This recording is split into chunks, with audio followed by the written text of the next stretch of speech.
आदाब दोस्तों, मैं हूं एम ए वाजिद। आप देख रहे हैं ARTV। दोस्तों, अपनी नौवियत के मुनफरिद प्रोग्राम करियर गाइडेंस में आपका इस्तकबाल है। आज हमारे साथ मौजूद हैं मेडिकल काउंसलिंग के एक्सपर्ट अब्दुल रब आरिफ साहब, जो अपनी खुदादाद सलाहियतों की वजह से देश भर में लीजेंड के तौर पर मशहूर हैं और हरदिल अजीज़ शख्सियत हैं।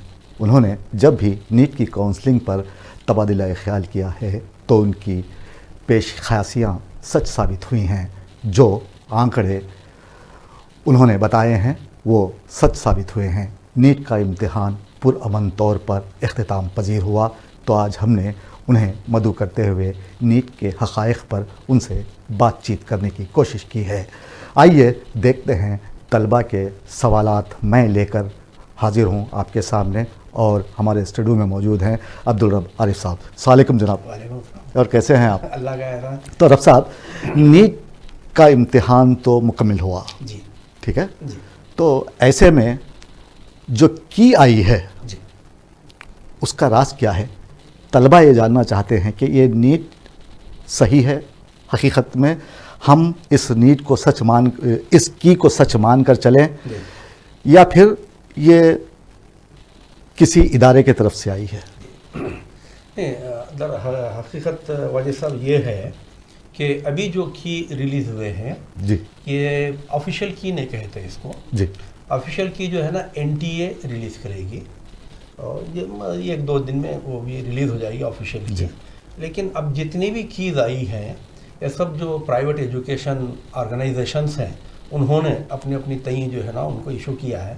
लेकिन ये बात अपनी जगह हकीकत रखती है कि प्राइवेट एजुकेशन की जो की होती है वो भी तकरीबन जो है ना 90-95% जो है ऑफिशियल की से बहुत मिलती जुलती है। अब NTA की जो की आएगी उसके बाद जो है जो प्रोसेस शुरू होगा, तो वो लोग जो है ना ऑब्जेक्शन भी जो है ना उसके लिए पूछेंगे। तो रब साहब, आपका मतलब ये है कि हतमी तौर पर हम इसे सही नहीं मान सकते? हाँ, 100% आप उसको चूँकि ऑफिशियल नहीं तो 100% नहीं मान सकते। तो आप तलबा ये जानना चाहते हैं कि ये NTA का रूल क्या है ये नीट के एग्ज़ाम में? जी, जी, जी। देखिए, दरअसल नीट जो एलिजिबिलिटी टेस्ट है मेडिकल, कोई भी मेडिकल का जो मामला होता है वो ministry of health and medical family welfare के तहत आता है। जी, तो सेंट्रल गवर्नमेंट की जो मिनिस्ट्री ऑफ हेल्थ है उसके तहत सारे मेडिकल के जो कोर्सेज हैं वो कवर होते हैं। और इसको जो है दरअसल director general of medical and health family welfare government of India जो है ना सारे एग्ज़ाम्स और सारे जो है ना कोर्सेज को कंडक्ट करने का यानी इख्तियार रखते हैं। लेकिन जाहिर है कि एक डिपार्टमेंट पूरे जो है ना कंट्री को कवर करना ज़रा मुश्किल होता है। तो इसीलिए ये लोग क्या करते हैं मालूम है, एजेंसीज को जो है ना वो हवाले कर देते हैं। तो रब साहब, यहाँ रोकता हूँ आपको। मैं ये पूछना चाहता हूँ कि मैंने बरसों से देखा है और देख रहा हूँ, तलबा के लिए ड्रेस कोड और उनको चेक करना ये भी NTA के तहत आता है? जी, नहीं, दरअसल क्या है, NTA जो है एक नेशनल टेस्टिंग एजेंसी है जी, जो जिसको जो है ना ministry director general of health and medical NEET और JEE ये जो है कोर्सेस हैं इनको कंडक्ट करने के इख्तियारात दिए हैं जी। अब इस देखिए हर साल तकरीबन 2017 से चला आ रहा है, कर रहे हैं हर साल, लेकिन इस साल कुछ इतना ज़्यादा ओवर कर दिए ये लोग, खुद मुझे भी जो है ना हंसी आने लगी कि ड्रेस कोड और फिर उसमें जो है पैर में जूता नहीं हो, स्लीपर हो। भाई, कोविड के माने ये नहीं है कि आप जो है ना तो कुछ दिनों आप आने वाले साल तो आप बोले भाई आप कपड़े ही पहन के मत आइए, हम आपको कपड़े देंगे अंदर जाने के लिए। हमारे बचपन में जो है ना एक वो सुनते थे, यहाँ पे मिंट था टैंगमंड में जहाँ पे काइम्स बनते थे, तो उसमें काम करने वालों को जो है ना बाहर जाने के बाद में उनके कपड़े उतरवा देते थे, चेकिंग की जाती थी चेकिंग की जाती थी, उसके बाद में वहाँ के कपड़े देते थे, वो पहन के अंदर जाते थे। तो अब ये भी मुझे ऐसे ही महसूस हुआ। तो जितना यानी एहतियाती तदबीर, जितने कंडीशंस जो ये यानी NTA इस बार लगाई है, ये बिल्कुल यानी उतनी। तो आपका मतलब ये है कि NTA की जानिब से जो पाबंदियां लगाई गई हैं एक तरह से बच्चों का गला दबाने के बराबर है, मुतरादिफ है। बिल्कुल खामखा के इतनी सख्ती की ज़रूरत नहीं है, लेकिन अब उनका क्या वो था पता नहीं। डॉक्टर साहब, मैं एक बात और पूछना चाहूँगा कि नीट का जो एग्ज़ाम होता है जी, इसमें नकल की कोई गुंजाइश नहीं रह पाती। सवाल ही नहीं पड़ा, बट वक्त कहाँ मिलता है आदमी। अच्छा, फिर जो नकल करने वाला है वो चिट्ठी क्या है, जो अगर आपके पैंट जीन्स पहन के गए, आप जीन्स में जेब है आपके, चिट्ठी जेब में अगर रखना चाहा आदमी चिट्ठी, तो जो है ना अंदर अपने अंडरगारमेंट में भी रख सकता। जी, बिल्कुल, बिल्कुल, क्या बिल्कुल। तो वो आज तो इतना वक्त, जैसा आपने कहा बिल्कुल सही है, वहां पे तो जो ना पेपर पढ़ के बबलिंग करने के लिए टाइम नहीं होता, तो चीटिंग क्या करेगा बताइए। जब अगर किसी के पास पर्चा इफ्शा हो चुका है, कोई जानता है कि ये सवालात आने वाले हैं, तो शायद वो ले जाए। नहीं भाई, 2017 में ये चीज हो चुकी। देखिए, ये जो भी होता है ना, स्कैम हाई लेवल पे होता है, ये अब आम बच्चे नहीं कर सकते इन चीजों को। तलबा ये पूछने पे मजबूर हैं कि हमारी इस तरह शिद्दत से क्यों ये ली जा रही है, चेकिंग की जा रही है। उनके अपने क्या वो है पता नहीं है, यानी कोविड के नाम पे जो भी, यानी आजकल ऐसा हो गया है मामला, कोविड को जो है ना टूल बना रहे हैं, और उसके नाम पर जो चाहे अपने कंडीशंस लोग जो है ना फुलफिल करने की कोशिश कर रहे हैं। तो रब साहब, आप मानते हैं ये एनटीए बच्चों के साथ ज्यादती कर रही है? इस साल ज्यादती की है, इस साल ज्यादती हुई है बच्चों के साथ, नहीं होना चाहिए। ये ज्यादती नहीं होनी चाहिए, है ना? बिल्कुल गलत है, इतनी सख्ती की जरूरत नहीं है। चलिए रब साहब, अब ये हो गया ये एनटीए। अब आते हैं नीट एग्जाम की तरफ। नीट का एग्जाम हो चुका है जी। अब बच्चों को करना क्या है? हाँ, यहां से अब एग्जाम दे दिए, देने के बाद 1 महीना 2 महीने जब भी रिजल्ट आएगा, या आने से पहले अब जो की आने वाली है उसे किस तरह देखें, और किस तरह अपने मार्क्स को टैली किया जाए, और कैसे अपने कॉलेज का इंतखाब किया जाए, किस तरह ये लोग तैयारी करें? देखिए, अभी जो ऑफिशियल की आएगी एनटीए के थ्रू, ये की के साथ जो है ना उसको आप कंपेयर कर लेंगे। अभी तकरीबन वो 95-90% करीब होते हैं, इतना कोई फ़र्क नहीं होता है। फिर भी उसमें अगरचे आपके कोई शुकूक रह जाते हैं तो आपको जो है ना एनटीए एक ऑप्शन देता है ऑब्जेक्शन रेस करने के लिए जी। तो जब आप ऑब्जेक्शन रेस करेंगे, उसकी डेट ख़त्म हो जाएगी, तो फाइनल जो है ना की बन जाएगी वो। जब फाइनल की बन जाएगी तो आपको जो है ना ये बता दिया जाएगा कि अब आपके मार्क्स जो है ना इस हिसाब से बिल्कुल सही है जी। तो वो जो मार्क्स वर्कआउट होंगे उसकी के हिसाब से वो फाइनल हो जाएंगे। अब उसमें कोई तब्दीली की गुंजाइश बाकी नहीं रहेगी। जैसे ही फाइनल की कंप्लीट हो गई, उसके बाद से जो है ना रैंक डिक्लेयर करने का जो है प्रोसेस शुरू होगा। ऑल इंडिया रैंक जी, रैंक से अक्सर लोग हर साल ये परेशानी में आ जाते हैं, ऑल इंडिया रैंक जैसे ही देखे साहब वो मार्क्स को नहीं देखते। रब साहब, आप कहते हैं हर साल बच्चे परेशानी में आ जाते हैं जी। आप हर साल कहते हैं और मैं भी सुना हूं आपसे। तो हुकूमत का ये फर्ज नहीं बनता कि बच्चों को परेशानी में मुब्तला ना किया जाए? देखिए साहब, आप इससे पहले भी मैं आपको बता चुका, लास्ट यानी पिछले साल खुद मैं पर्सनली वरंगल गया जी, रजिस्ट्रार से यानी वहाँ पे 3 घंटे झगड़ा किया। बच्चों को जहनी तौर पे जो यानी लोग वो परेशान कर रहे हैं उससे बचाएं, लेकिन वो चल रहा है, कोई पूछने वाला। अच्छा, सबसे बड़ी बात ये है, सबसे बड़ा मसला ये है कि हर साल होता ये है कि बैच तब्दील हो जाता। अच्छा, तो पिछले साल जो बच्चे थे नहीं जो यहाँ जो बच्चे यानी उम्मीदवार जो होते हैं, पिछले साल जितने भी बच्चे परेशान हुए थे वो तो अपने अपने जो है ना कॉलेज ज्वाइन कर चुके हैं, अब उनकी परेशानी नहीं रही। अब इस साल जो बैच आया है वो बच्चों की परेशानी है। अच्छा, तो ये हर साल जो है इसकी वजह से एक मुत्तहिद कोई होता नहीं है। इसकी वजह से क्या हो रहा मालूम है, ये लोग अपनी शहीनशाह जिसको तानेशाही कहते हैं ना वो चला रहे हैं। तो फिर इसको खत्म नहीं किया जा सकता? क्यों नहीं करते, क्योंकि हर साल नया आदमी आ रहा, नए आदमी के ऊपर आप नए कानून लागू करते चले जा रहे हैं, आप उनको दहनी उलझन में डालते चले जा रहे हैं। ये हुकूमत की जिम्मेदारी है कि वो बच्चों के जज्बात को समझे, उनकी परेशानियों को समझे। तरीक़ेकार को आसान बनाना हुकूमत के हाथ में है, तो हुकूमत ये काम कर सकती है। हुकूमत को करना भी चाहिए। तो रब साहब, अब नीट का की जब आ जाएगी, आपके फाइनल मार्क्स जो है ना डिसाइड हो जाएंगे जी। उसके बाद से जो है ना आपका रैंक डिक्लेयर होगा। तो रैंक जो है ना ऑल इंडिया रैंक डिक्लेयर होगा मार्क्स की बेसिस पे जी। अक्सर जब रैंक नीट का रैंक कार्ड ले लेते हैं लोग, नेशनल रैंक कार्ड जो आता है लेते हुए लोग परेशान हो जाते हैं, साहब हमारे बच्चे का रैंक इतने लाख में आ गया जी। सब लाख में आ गया। जब 16 लाख बच्चे जो है ना एग्जाम दिए हैं तो जाहिर है कि आपका रैंक जो है ना लाख में ही आएगा ना। तो उसमें परेशान होने की क्या बात है। मिसाली तौर पे आज आपका ये रैंक है, मिसाली तौर पे 1,50,000 आपका रैंक है समझिए जी। तो बीच में जो है ना बिहार के भी बच्चे हैं, कर्नाटका के भी बच्चे हैं, केरला के भी बच्चे हैं, तो आपको परेशान होने की जरूरत नहीं है। इसका मतलब है फिर रियासती रैंक भी आता है, लगाएगा ना, अलग से बनेगा वो। तो जब ऑल इंडिया रैंक आएगा तो आप रैंक कार्ड जो है ना आप डाउनलोड करेंगे तो आपको अंदाज़ा हो जाएगा कि आपके मार्क्स कितने आए हैं और रैंक कितना है। तो मैं सबसे पहले उम्मीदवारों से और उनके औलिया से यही गुजारिश करूंगा कि आप लोग रैंक की तरफ बिल्कुल ध्यान नहीं दें जी, आप मार्क्स की तरफ ध्यान दें, क्योंकि आपका एडमिशन का जो मेन बेस है वो है मार्क्स। अब चलिए रब साहब यहाँ बात करते हैं फरीसा फातिमा की, जिसने मुझे कॉल किया था। जी, तो वो मुझसे पूछ रही थी कि सर अगर मुझे 450 मार्क्स आ जाएं, ये जो की आई है इस पे उन्होंने देखा है उसे, वो शायद कितनी सच है ये तो मुझे पता नहीं है। तो उन्होंने टैली किया है उसको, टैली करने के बाद उन्होंने फ़ोन करके पूछा है कि मुझे 450 आने का अंदेशा है। तो आप क्या समझते हैं, उनको आप जवाब दीजिए कि वो क्या चाहती हैं आपसे। तो मैं उस लड़की से मैं यही कहूँगा कि हमारा जो तजुर्बा है, हालांकि हर साल सुनने में ये आता है कि साहब मार्क्स कम भी हो सकते हैं, मार्क्स बढ़ भी सकते हैं, सभी ये कहते हैं, लेकिन मेरा अपना जो तजुर्बा है किसी साल मार्क्स कम नहीं हुए हैं। अच्छा, हर साल कंपटीशन बढ़ा है, हर साल मार्क्स इंक्रीज हुए हैं, डिक्रीज नहीं हुए हैं। जी, जैसे मैं इससे पहले भी एक मिसाल दे चुका, व्हाट्सएप पे भी बच्चों को जो है ना वो करा, जैसे 2019 में जो कट ऑफ मार्क्स थे हमारे तेलंगाना स्टेट के, वो 436 थे। जी बिल्कुल।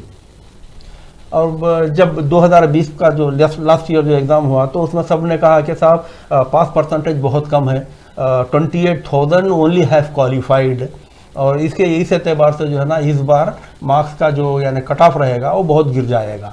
415 भी हो सकता है, 400 वालों को भी एडमिशन मिल सकता है। लेकिन आप खुद उसके वो हैं, गवाह हैं। हमारा जो कॉम्पिटिटिव रेस रहा बच्चों का वो यहाँ तक के चला गया कि आखिरी बच्चा जो मुस्लिम, अब मैं माइनॉरिटी की बात कर रहा हूँ। देखिए तेलंगाना के बच्चे बड़े खुशकिस्मत हैं, यहाँ पर 4 जो माइनॉरिटी कॉलेजेस हैं उसमें जो है ना उसकी वजह से हमारे बच्चों को बहुत ज़्यादा जो है सहूलतें दस्तयाब हैं और एडमिशन मिल जाता है। कम से कम मार्क्स लाने पर भी आपको एडमिशन तकरीबन 100 बच्चे जो है सुना कैसा भी नहीं, देखिए आप 90 बच्चे, ये कैटेगरी की बात कर रहा हूँ, बी कैटेगरी को बाजू रख के बात कर रहा हूँ। 90 बच्चे दक्कन के हैं, 90 बच्चे शादान के हैं, 90 बच्चे आयान के हैं, मतलब 270 हो गए। फिर 100 बच्चियाँ जो है ना, मतलब 60 बच्चियाँ जो है डॉक्टर VRK के हैं, तकरीबन 350-400 बच्चे ये हैं। फिर BC के आपके 78 सीट्स हैं, और ओपन में भी आपके कई बच्चे आ जाते हैं। तो इस तरह से 500 बच्चे जो है ना मुस्लिम बच्चे, चलिए अच्छा है बच्चे हमारे, अच्छा वो है। तो हमेशा मेरा अपना जो तजुर्बा रहा है कि लास्ट ईयर का जो कट ऑफ होता है जी, उस कट ऑफ से मार्क्स बढ़े हैं, कम नहीं हुए। तो लास्ट ईयर का जो आप खुद जो है ना यहाँ से टेलीकास्ट किए थे कि लास्ट ईयर जो मुस्लिम अयान, आपने लास्ट ईयर जो बताया था वही उतरा है। जो आपने कहा था वही फिगर पे हम ठहरे थे। स्टैटिस्टिक्स है ना साहब, बैठ के जो है ना हम जब वर्कआउट करेंगे हो सकता है कि 2-4 मार्क की तो शुमारी नहीं है रखता हूँ मैं, तो स्टैटिस्टिक्स अपनी जगह होती है। तो उस एतबार से जो है लास्ट ईयर का जो कट ऑफ है मुस्लिम माइनॉरिटी का, अयान का जो कट ऑफ है वो 465 मार्क्स का है जी। लेकिन बाद में जब काउंसलिंग शुरू हुई तो उसमें सुरभि मेडिकल कॉलेज सिद्दीपेट को भी जो है ना परमिशन मिला। अच्छा, तो उसमें हुआ है कि BC की एक फीमेल सीट जो है, फीमेल सीट जो है ना रिजर्वेशन में आ गई, वैकेंट आ गई माशाल्लाह। तो उसमें जो है ना एक लड़की को भी जो है 464 मार्क्स की लड़की को मिला, 464 मार्क्स के लड़कों को नहीं मिला। अच्छा, तो लड़की जो है चूंकि रिजर्व थी, वो कैटेगरी रिजर्व कैटेगरी थी, तो लड़कियों में 464 लास्ट रहा BC, और लड़कों में जो है ना 465 रहा जी। तो अब इसी तरह से 436 और 465 के बीच में अगर देखेंगे हम तो 28 या 30 मार्क्स का कुछ फर्क आता है जी। तो इस साल भी हो सकता है कि वही यानी चलिए 28-30 नहीं है, 20-25 पकड़ के चलिए आप, तो जब 465 और 25 मिला देंगे तो 490 जी। तो मैं जो भी बच्चे मुझसे पूछ रहे हैं जिसके भी मार्क्स 500 आए हैं या उसके ऊपर आए हैं वो लोग सेफ जोन में हैं। ये आज का अंदेशा है, ये यकीन से नहीं कहा जा सकता जब तक कि हमको पास परसेंटेज नहीं मालूम हो जाता, जब तक हमारी फाइनल लिस्ट नहीं बन जाती, स्टेट की फाइनल लिस्ट नहीं बनती। देखिए स्टेप्स इसके इतने हैं कि अब जैसे जो है ना रैंक डिक्लेयर होगा, रैंक कार्ड आप वो डाउनलोड करेंगे, उसके बाद ऑल इंडिया लिस्ट बनेगी जी। ऑल इंडिया लिस्ट बनने के बाद में NTA क्या करेगी, उस लिस्ट को director general of medical and health को जो है ना सेंट्रल गवर्नमेंट दिल्ली को देगी जी। तो वो लोग उस लिस्ट को जो है ना पूरा फाइनल करके हर स्टेट को अलग अलग अलग भेजेंगे जी। यहाँ मिनिस्ट्री पे आएगी, वो मिनिस्ट्री से फिर यहाँ के जो director of medical and health services हैं उनके पास जाएगी। फिर ये लोग क्या करेंगे मालूम है, उन यूनिवर्सिटीज को वो लिस्ट भेजेंगे जिन यूनिवर्सिटी के तहत इन कोर्सेज को जो है ना एडमिशन दिया जाता है जी। तो ये एक लंबा सा प्रोसेस है जो इसी महीने में होने वाला नहीं है, अक्टूबर ऐसा लगेगा है। अभी मेरे को भी कई फोन आए हैं कि साहब अब काउंसलिंग कब शुरू हुई, काउंसलिंग तो अभी वो कहते हैं अभी तो एग्जाम हुआ है, दिल्ली काफी दूरस्थ वाला मामला है, तो अभी वो काफी दूर है, अभी तो यानी ऑफिशियल की नहीं आई है। की आने के बाद में जो है आपका रैंक आएगा, रैंक के बाद में लिस्ट बनेगी, सेंट्रल लिस्ट बनेगी, ऑल इंडिया रैंक आने के बाद वो लिस्ट फिर यहाँ पे आएगी, यहाँ पर फिर स्टेट का जो यानी लिस्ट बनाना है तो उसके लिए फिर आपको नोटिफिकेशन इशू होगा। जी।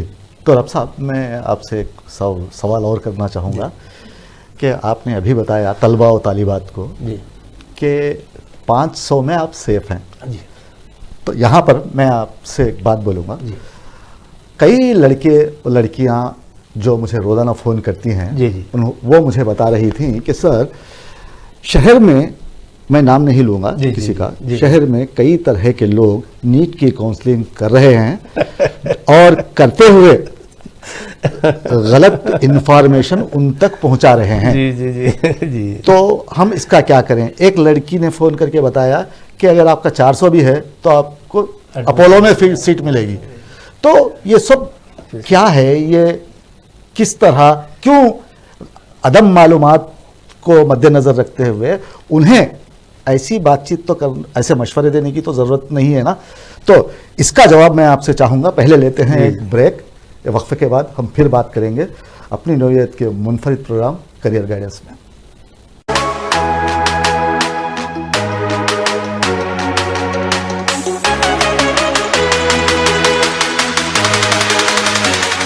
शहर हैदराबाद मुकाम मलकपेट में पाको martial art self defence academy का आगाज अव्वल में आ चुका है, जहां पर कराटे, मुथाई, kick boxing, full contact, Thai boxing और एमएमए की तरबियत दी जा रही है और लड़कियों के लिए सेपरेट बैचेस का भी इंतजाम है। सैयद इफ्तिखार हुसैन की जेरी निगरानी में इस एकेडमी से जुड़कर काफी स्टूडेंट इंटरनेशनल और वर्ल्ड चैंपियन बन चुके हैं। एडमिशन जारी है। हमारा पता SK plaza, first floor, beside topping town hotel, Malakpet, railway station, Hyderabad.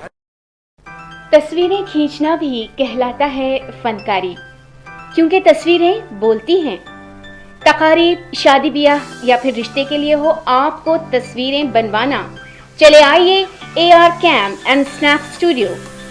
मर्दाना वजाहत को करना हो आश्कार या फिर खूबसूरती को करना हो तस्वीरों में दोबाला, खिंचवाएं अपनी तस्वीरें प्रोफेशनल से, जिनके हाथों और कैमरे का हुनर आपको कर देगा हैरान।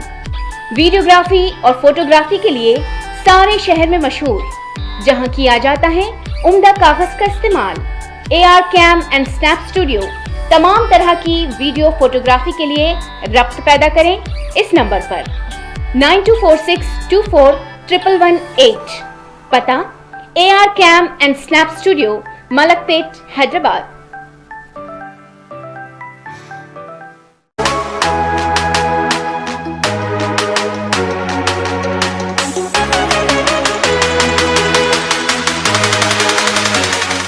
वक्फे के बाद फिर लौटते हैं करियर गाइडेंस में रब साहब के साथ। आज हमें रब साहब, तो लोग गलत मालूमात मुहैया कर रहे हैं तलबा और तालिबात को, बैठे बैठे तलफ़ुज़ भी उन्हें नहीं आता, तलब करने वाला तालिब इल्म होता है, उनको तुलबा कई तरह से पुकारा जा रहा है। तो खैर वो छोड़िए, हम उस पर गुफ्तगू नहीं करेंगे। तो ये वजह क्या है, क्यों ऐसे मालूमात बच्चों तक बहम पहुंचाई जा रही हैं जो कि गैर वाजिबी हैं, गलत हैं? ये पहली बार नहीं हुआ है वाजिद साहब, आप जानते हैं अच्छी तरह से जो है ना हर साल जो है ना कुछ यानी लोग हैं जो जैसा कि मैंने लास्ट में पिछली उसमें भी कहा कि अपना इमेज बढ़ाने के लिए या अपनी आमदनी बढ़ाने के लिए इस किस्म के जो है ना हरबे इस्तेमाल करते हैं। लेकिन अब वो कहते हैं ना कि बाद लोग जो है ना अल्लाह ताला जिसको संवारना है संवार देता है, चलिए तो वो हो जाता है मामला। इससे पहले 2019 में तो जो है ना 340 नंबर के बच्चों को बोल दिया कि भाई आपको एडमिशन मिल जाएगा। पेरेंट्स जाके बच्चों के जो है ना गुलपोशी कर दी, मिठाई खिला दी। मेरी खुद की लड़की को भी कहा गया था कि आपको अपोलो में मिलेगा, क्यों, जबकि उसके मार्क्स थे 478, तो उसे TRR में मिल गया। तो खैर वो अलग चीज़ थी, तो उसे कहा गया था कि अपोलो में मिलेगा। तो खैर दरअसल है क्या, देखिए आदमी, मैं यही बता रहा हूँ रब साहब, आप हमें बताइए इसका चक्कर क्या है। चक्कर ये जो आदाद शुमार का चक्कर है, ये चक्कर नहीं, एक आदमी कहता है 400 में आ जाएगी, तो ये चक्कर है, मेरी नज़र में चक्कर है। क्यों, तलबा जब सोचते हैं कि मुझे 400 में आएगा क्या, तो उन्हें मायूसी का मुंह देखना ना पड़े। मैं ये चाहता हूँ आप उन्हें ये बताइए कि कहाँ तक से कहाँ तक उन्हें अपना रैंक देखना है, अपना मार्क्स देखना है। बिल्कुल बिल्कुल सही फरमा रहे हैं आप। तो देखिए, मैं अभी इससे पहले भी बताया आपको कि हर साल कंपटीशन बढ़ा है जी बच्चों का, बिल्कुल आपने बताया। तो उसमें इस साल भी हम उसी को जहन में रख के आगे बढ़ते हैं जी। तो जैसा कि मैंने कहा कि लास्ट ईयर का कट ऑफ 465 था जी, था। 464 को हम नहीं लेंगे क्योंकि वो जो है ना एक रिजर्वेशन उसका मामला है जी। 465 जी। इसमें आप एक 25 मार्क्स ऐड कर लेंगे तो 490 हो जाएगा जी, जाहिर है ना, सही है। तो 490, इसीलिए मैंने 500 लास्ट ईयर में मैंने बताया था कि 10 मार्क्स इधर 10 मार्क्स उधर, तो 500 अगर आप पकड़ के चलेंगे तो 490 को भी सेफ में ले सकते हैं आप, 510 को भी जो है ना सेफ में लेके चल सकते हैं आप। तो इसके लिए जैसा कि आपने कहा कि भाई ये कैलकुलेशन होता क्या है मालूम है, हर आदमी जैक ऑफ ऑल बनने की कोशिश में है जी। मैं इससे पहले ही बताया था कि मैं जैक ऑफ ऑल बनने की कभी भी जो है ना उसमें नहीं हूँ। मैं अपने आप को समझता हूँ कि you should be A master of one, इसीलिए आप सबके हरदिल अजीज है। तो मैंने जो है ना नीट और मेडिकल काउंसलिंग, चाहे वो आयुष की हो या BDS की हो या MBBS की हो, अब तो अब या एग्रीकल्चर वेटरनरी वाले भी पूछते हैं, उन लोगों को भी जवाब देता है। ये बात नहीं है कि मैं एमसेट से मेरा ताल्लुक़ नहीं है, लेकिन जो मास्टर परफेक्शन जिसको कहते हैं ना, तो इसके लिए जो है ना, इससे पहले मैं आपको बताया था कि कुछ हमारी रातें जो है ना गुजरी हैं इसमें लगाना पड़ती है। सही, आज आप ताज्जुब करेंगे कि जब से आई है, जब से जो है ना मैं सोया नहीं हूँ, फोन पे सिर्फ जवाब देते जा रहा हूँ। तो ये तो खिदमत, अगर देखिए जज्बा होता है आपका, खिदमत का जो आदमी जज्बा रखता है तो वो हक़ाइक़ जो है ना सही मालूमात पहुँचाता है। सही बात। जो आदमी प्रोफेशनल हो जाता है या कमर्शियल बन जाता है तो उसको जो है ना आपके तजस्सुस से, आपकी मायूसी से उसको कोई ताल्लुक़ नहीं होता। तो फिर मैं एक बात और दोहराना चाहूँगा कि आप भी वही हैं, मैं भी वही हूँ जो पिछले साल इसी तरह यहीं बैठे थे। और आज फिर एक बार बताना चाहूँगा कि हमने वहाँ नौकरी की है जहाँ कुछ कमाया नहीं कमाया नहीं है जी। तो ये हमारे जज्बे हैं जो हम बांटते जा रहे हैं। मिली जज्बा है और मिली खिदमत का एक जज्बा है, उसके तहत 2008 से करते आ रहा हूँ और करेंगे इंशाल्लाह। बच्चों का फायदा जब तक हो, जब तक जो है ना उनकी दुआएं साथ है इंशाल्लाह करते रहेंगे। बताइए रब साहब, कहाँ से कहाँ तक देखना है? 500 तक जो है ना बच्चे अगर मार्क्स ले रहे हैं, चाहे इसकी में भी अगर वो लोग करते हैं 500 अबव जो भी है, वो अपने आप को सेफ रेंज में समझे। कहाँ से शुरू करें? 500 से बताओ। नहीं, मैं ये पूछ रहा हूँ, पिछले साल 465 था जी, अब कहाँ से शुरू करें? 490 से शुरू करें मुझे, क्योंकि ये सवाल मैं इसलिए मैं अपने जहन से नहीं पूछ रहा हूँ। बच्चे जो आपसे सवाल किए हैं वो, जो लड़की मुझे सवाल की थी, मेरा कुछ 400 आएंगे मुझे। जी बिल्कुल सही फरमा रहे हैं। तो मैं इसलिए मैं उसे तसल्ली देना चाह रहा हूँ, मैं उसको ये बताना चाह रहा हूँ कि आपका सवाल मैंने रब साहब से पूछा है। बिल्कुल, पहले 465 से शुरू हुआ था, यानी कि इख्तिताम हुआ था। मैं उसे शुरुआत कहता हूँ क्योंकि मैं इसमें माहिर नहीं हूँ। जी बिल्कुल। तो 465 पिछले साल था, तो अब क्या रहेगा? वो 490 कट होगा ये साल। एक अंदाजा क्या, लेकिन ये कब हम फाइनल बता सकते हैं? जब हमारे पास स्टेट की फाइनल लिस्ट आ जाए। अच्छा, देखिए सेंट्रल लिस्ट आएगी, ये पास परसेंटेज पे भी डिपेंड करता है। अच्छा, फिर मुस्लिम बच्चों का मामला भी अलग है इसलिए अलग है रिजर्वेशन की वजह से। तो जितना पास परसेंटेज बढ़ेगा उतना जो है ना आपका स्कोर भी बढ़ेगा। जितना पास परसेंटेज कम होगा मुस्लिम बच्चों का, उतना स्कोर नीचे भी आएगा। तो उस एतबार से जब तक यानी KNRUHS का नोटिफिकेशन जारी नहीं होता और स्टेट की लिस्ट नहीं बनती, तेलंगाना स्टेट की जब तक लिस्ट नहीं बनती, फिर उसमें माइनॉरिटी की हमारी लिस्ट आएगी। अच्छा। तो जब माइनॉरिटी लिस्ट आएगी तो हमको एक एग्जैक्ट पता चल जाएगा कि भाई ये बच्चे कॉलेज में, ये बच्चे कॉलेज में, उसके लिए एक दो तीन रातें बैठना पड़ता है। तो ये मुश्किल अदवार है, ये 2-3 दिन जो आप बोल रहे हैं, जी। जब लिस्ट आ जाएगी जी। तो जब तो हम एक प्रोग्राम करेंगे इंशाल्लाह तो हम वहां तक नहीं जा रहे आज। जी, आज हम यहीं तक जाएंगे कि कहां से कहां तक मार्क आए। बिल्कुल बिल्कुल तो सही है। आप वजाहत ये और- कीजिए जी। कि कहां से 90 से देखें, 90 से बिटवीन 490 एंड अबो जो भी है। अच्छा। 490 एंड अबो, 490 अब एक सवाल मैं आपसे पूछूंगा कि 485 अगर किसी को आए, वो हो भी सकता है। देखिए फिर 5% वाली बात है। अब ये सारी जो बातें हो रही है ना, ये भैंस है भी पानी में, है हम सींगों पे बातें कर रहे हैं। जी। अब वो बाहर निकलने के बाद में पता चलेगा कि वो भैंसे खुल तो गया है, गाय है, आप जो आंकड़ा देते हैं वो सही होता है। तो मैं आपसे पूछना ये चाहूंगा कि आप 90 तक जो बता रहे हैं, 90 तक, 90, जी। तो 90 से पहले जी आप उसका भी कुछ इशारा दीजिए। हो सकता है जैसे कि 70, 475 तक भी जो है ना बच्चे उम्मीद कर सकते हैं। अब वो तो 5% पे। देखिए मायूसी कुफ्र है जी, हमको मायूस भी नहीं होना चाहिए। अलबत्ता एनआरआई के जो बच्चे हैं, जो अनरिजर्व कैटेगरी नॉन लोकल में जो 15% जो रिजर्वेशन में लेते हैं ना, उनको तो जो है ना 500 के ऊपर से कम में नहीं आएगा, बिल्कुल नहीं आएगा, क्योंकि वो टॉप 15। लेकिन लास्ट ईयर जो है ना KNRUHS, देखिए KNRUHS से तो यानी मेरी उम्मीदें खत्म हो चुकी हैं, खुली बात बता रहा हूँ। उनके रवैये से और उनका जो तरीका है काम करने का, वो बिल्कुल जो है ना बहुत ही नुकसानदेह हो रहा है। और यहाँ के लोकल कैंडिडेट, सिर्फ मुस्लिम्स के लिए नहीं बता रहा हूँ कि सभी के लिए हो रहा है, लेकिन कोई जो है ना उसकी तरफ ध्यान नहीं दे रहे हैं लोग। उसकी वजह यही है कि बैच चेंज हो जा रहा जी। लास्ट ईयर के जो लोग तकालीफ उठाए वो लोग अब नहीं है। अब ये लोग जो आ रहे हैं ना पेरेंट्स, इन लोगों को तकलीफें होंगी। तो ये खास तौर से नॉन लोकल का जो रिजर्वेशन ये लोग यानी बच्चों को जो दे रहे हैं वो गलत है। आंध्रा यूनिवर्सिटी और श्री वेंकटाचार्य यूनिवर्सिटी के बच्चों को जो यहाँ पे देना है, गलत है। इसलिए भी गलत है, इसके पीछे जो है ना कुछ, जैसा ना आपने कहा, कुछ ना कुछ राज है जी। देखिए वहाँ के बच्चों को आप दे रहे हैं और हर यानी फेज में जो है ना उनको ऑप्शन क्वालिफाई कर रहे हैं, जबकि उनको वहाँ पर एडमिशन मिल चुका जी, और ये लास्ट फेज तक के जो है ना उस सीट को आप खाली लेके जा रहे हैं। तो ये हमारे तेलंगाना के तलबा और तालिबात को नुकसान हो रहा है। और लास्ट ईयर पूरा वर्कआउट किया गया तो तकरीबन जो है ना 50-60 बच्चों का नुकसान हुआ है। तो रब साहब इससे बचना है तो कोर्ट जाना पड़ेगा है ऑलरेडी कोर्ट में केस चल रहा है। अच्छा। देखिए लास्ट ईयर तो ये इनके किस्मत भी अच्छे हैं हकीकत में KNRUHS के।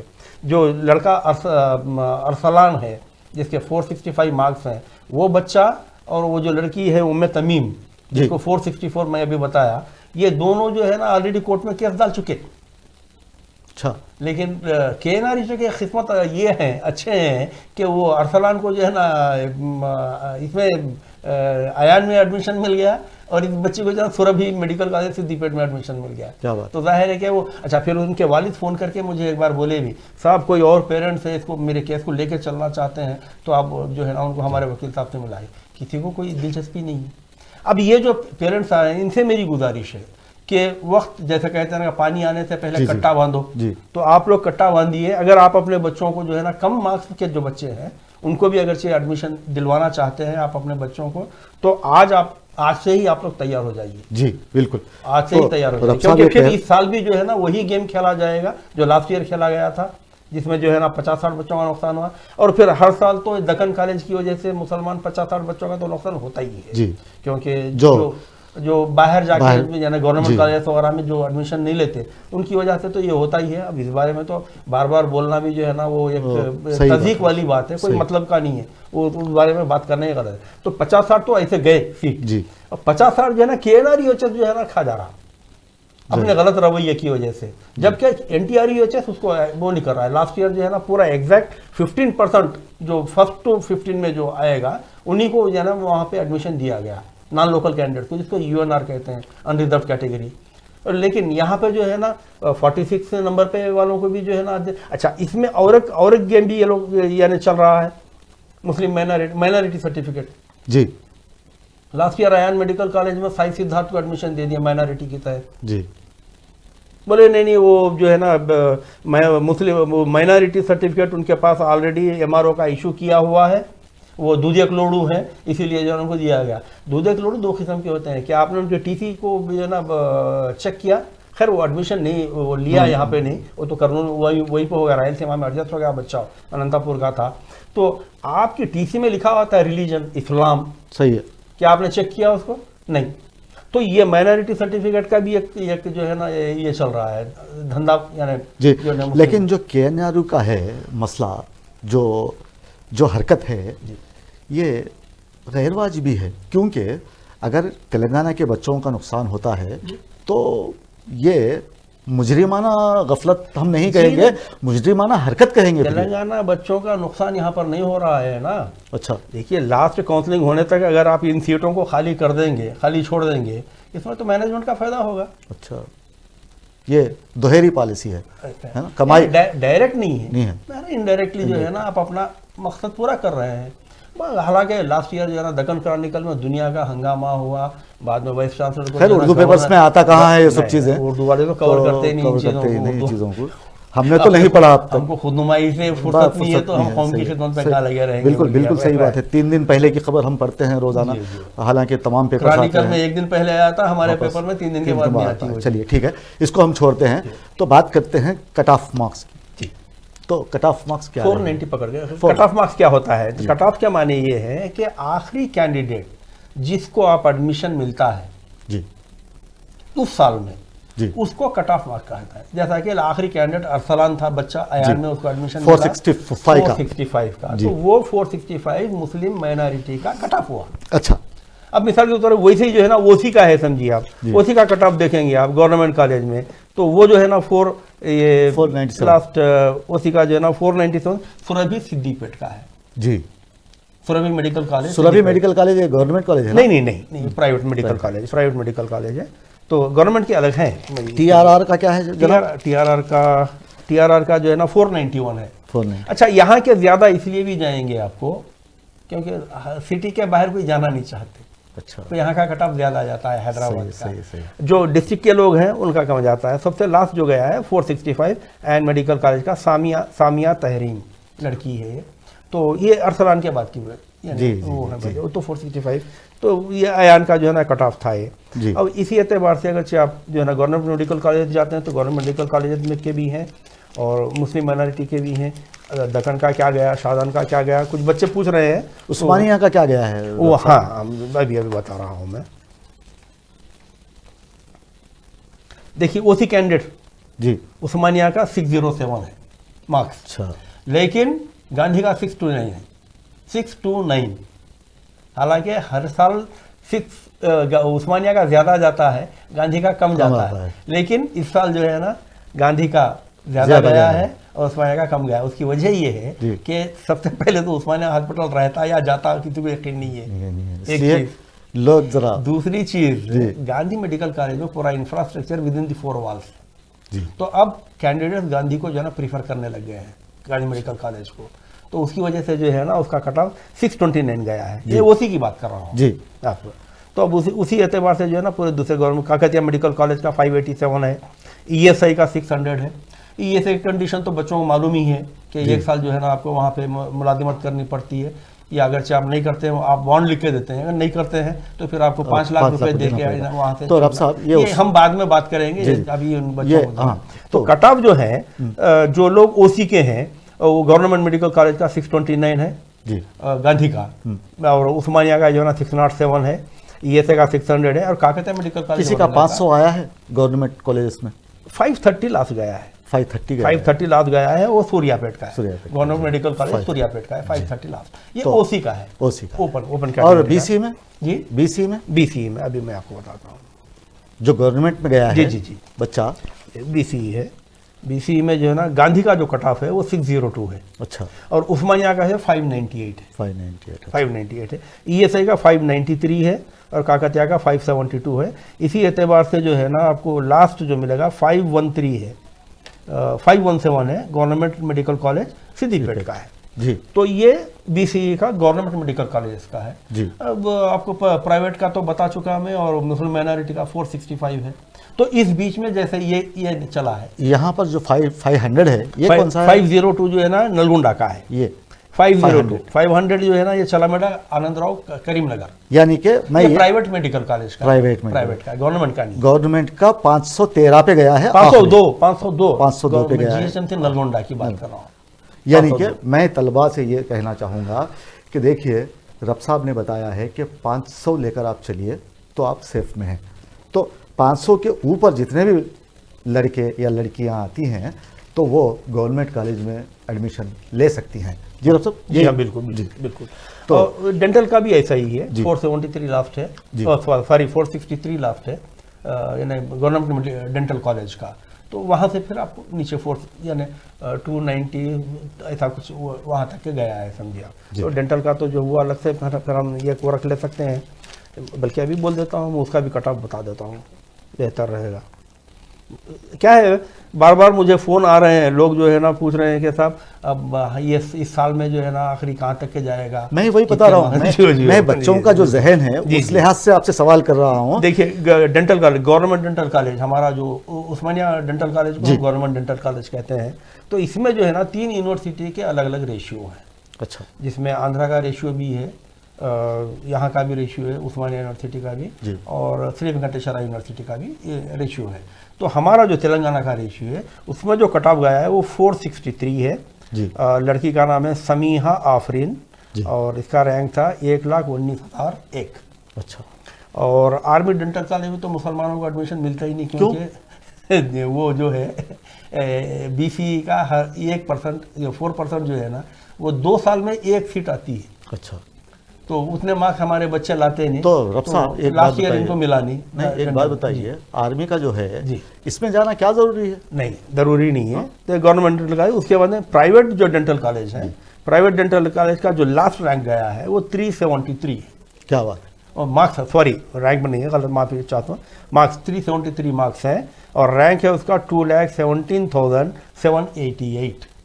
और ये जो है ना लड़का है उमेर ए मुखीत, जी उमेर अब्दुल मुखीत। यानी कि रब साहब मैं यहाँ पर आपको रोकता हूँ। जी जी। मैं समझता हूँ कि जो 400 के नीचे आए हैं वो लोग डेंटल के लिए मौजू हैं, अगरचे वो लोग चाहते हैं। 400 लाए हैं आप तो बिल्कुल। तो फरीसा फातिमा को मैं बोलना चाहूँगा कि आपने जब टैली किया है तो 400 आपके नंबर आने की आपको तवक्को है, तो आप घबराइए मत, आप डेंटल में एडजस्ट हो सकती हैं, इंशाल्लाह आप हो भी सकती हैं, हो जाएं जी, हो सकते हैं। और ये जो है ना तिरुमला डेंटल कॉलेज निजामाबाद का है, ये रैंक है, ये इसका डेंटल का है। और इसके बाद में जो है ना आपको और एक नोटिफिकेशन आएगा आयुष के तहत, जिसमें यूनानी, आयुर्वेदिक, होम्योपैथिक। तो बच्चों को जो है ना मायूस होने की जरूरत है। हमारे बच्चों के जहनों में एक ही बात बैठी हुई है, हम करेंगे तो MBBS करेंगे, हम करेंगे तो MBBS करेंगे। और हकीकत ये है जनाब, आज के दौर में जिस तरह एक दौर में B.Tech जी मशहूर लोग तड़प कर जाते थे सीट हासिल करने के लिए, और वो 5-5 लाख जो है ना डोनेशन दे के रहे थे। आज B.Tech का क्या हाल है बोलिए? 5,000 तनख्वाह नहीं मिल रही बाहर B.Tech करके आने वाले को। MBBS का भी वही हशर हो गया है, खुली बात बता रहा हूँ मैं आपको। मैं कई ऐसे सियासत में पेपर्स में जो है ना एडवर्टाइजमेंट देखता हूँ जिसमें बड़े बड़े हॉस्पिटल्स ऐड दे रहे हैं, wanted DMO, duty medical officer. MBBS को नहीं बुला रहे वो लोग जी, BUMS, BAMS, BHMS को बुला रहे हैं। वजह कम से कम में काम निकल जाता और जो बोले सुनते। MBBS को ज़्यादा पेमेंट करना पड़ता। तो MBBS का अब जो मामला हो गया है बिल्कुल, लेकिन काबिलियत तो अपनी जगह, खैर वो तो किंग ऑफ एजुकेशन जिसको बोलते हैं ना, वो तो किंग जगह। लेकिन इसके माने ये भी नहीं है कि आपको दूसरे कोर्सेज में आपका वैल्यू नहीं है, ऐसा नहीं है जी। हमारे जहनों में एक बात बैठ गई है कि सिवाय MBBS का किसी का वैल्यू नहीं है। नहीं, आप आयुष के तहत भी जा सकते हैं, बिल्कुल जा सकते हैं। आप BUMS करके MD कर लीजिए, आपका क्या मौका बनता है, देखिए इक्वल टू आप MD MBBS के हो जाते हैं। तो रब साहब ये नीट की हम बात कर रहे हैं जी, तो ऐसे कुछ सवाल जो मैं आपसे ना कर सका हूँ जी जी, तो बच्चों के जहन में अभी भी कुछ सवालात आ रहे होंगे जी, उनका जवाब आप शायद अगर तो कोई ऐसे है सवाल तो वो लोग मुझे डायरेक्ट भी कर सकते हैं सवाल, यानी मैं उसका जवाब मैं देता हूँ। लेकिन ऑलमोस्ट जो है ना मैं तो काउंसलिंग तक भी कवर कर दिया हूँ, सही अगर देखा जाए, या आज जो देखें ना काउंसलिंग, तो बच्चों के जहन में अब कोई भी यानी शक रखने की ज़रूरत नहीं है। आपको टाइम है अभी। जी। टाइम ये है कि आपकी ऑल इंडिया रैंक आना है, रैंक के बाद की आ जाएगी, की के बाद में रैंक आएगा, रैंक के बाद में जो है ना आपका ऑल इंडिया लिस्ट बनेगी, ऑल इंडिया लिस्ट के बाद में आपकी स्टेट लिस्ट बनेगी, स्टेट लिस्ट बनने के बाद में आपको जो है ना रजिस्ट्रेशन के लिए कॉल फाइल किया जाएगा, जी। ऑनलाइन रजिस्ट्रेशन आपको करवाना पड़ेगा। तो जब आपको पता चलेगा कि आप स्टेट में किस नंबर पे हैं, रैंक आने के बाद हम जो प्रोग्राम करेंगे उसमें इसमें सारी इसकी डिटेल्स सारी हम बात कवर आ कर लेंगे। जाएंगी। अभी वही तो- मतलब यानी वक्त से पहले वाली जी, बात है। रब साहब आप हमारे पास आए, बहुत बहुत शुक्रिया आपका, अपना कीमती वक्त आपने हमें ऐसा दिया। नहीं है, मैं हकीकत ये है कि मैं आप लोगों का हमेशा शुक्रिया अदा करता हूँ कि आप लोग मुझे इस काबिल समझते नहीं हैं। रब साहब, हम तो चाहते हैं कि आने वाली नस्ल आगे बढ़े, जी कुछ बेशक करे। बेशक, मेरा जज्बा भी यही है कि हमारी वजह से किसी की खिदमत हो रही जी, है, बिल्कुल, बिल्कुल। हमारी तरफ से किसी को मालूमात पहुंच रहे हैं। ये अल्लाह ताला का बड़ा लाख लाख एहसान है कि वो हमारे को इस काबिल बनाया कि हम जो है ना किसी की खिदमत के काबिल बने हैं। तो रब साहब आपका बहुत बहुत शुक्रिया। तलबा और तालिबात से मैं ये कहना चाहूँगा कि आप लोग नर्वस होने की आप लोगों को कोई ज़रूरत नहीं है, और किसी किस्म की मायूसी भी कुफ्र है। आप ये जान लीजिए कि आप जो भी मार्क्स ला रहे हैं, आपके पास जब की आ जाएगी तो आप इत्मीनान से बैठिए और अपने मार्क्स का तक़ाबुल कीजिए और सोचिए कि आपको क्या रैंक आने वाला है और आप कितने मार्क्स लाने वाले हैं। होने वाले डॉक्टर्स को मैं मुबारकबाद देता हूं और आपसे विदा लेता हूं। आप देख रहे थे प्राइम टाइम। मुझे दीजिए इजाज़त। आदाब, शब बख़ैर।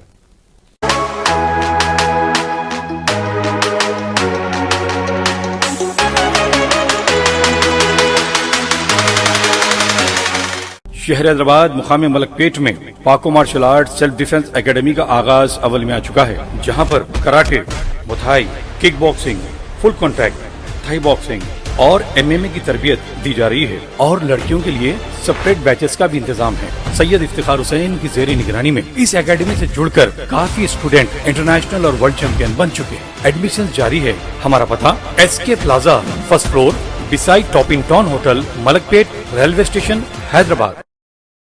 तस्वीरें खींचना भी कहलाता है फनकारी, क्योंकि तस्वीरें बोलती हैं। तकारीब, शादी ब्याह या फिर रिश्ते के लिए हो आपको तस्वीरें बनवाना, चले आइए AR cam and snap studio. मर्दाना वजाहत को करना हो आश्कार या फिर खूबसूरती को करना हो तस्वीरों में दोबाला, खिंचवाएं अपनी तस्वीरें प्रोफेशनल से, जिनके हाथों और कैमरे का हुनर आपको कर देगा हैरान। वीडियोग्राफी और फोटोग्राफी के लिए सारे शहर में मशहूर, जहां किया जाता है उम्दा कागज का इस्तेमाल। AR cam and snap Studio तमाम तरह की वीडियो फोटोग्राफी के लिए रब्त पैदा करें इस नंबर पर 9246241118। पता AR cam and snap studio, Malakpet, Hyderabad.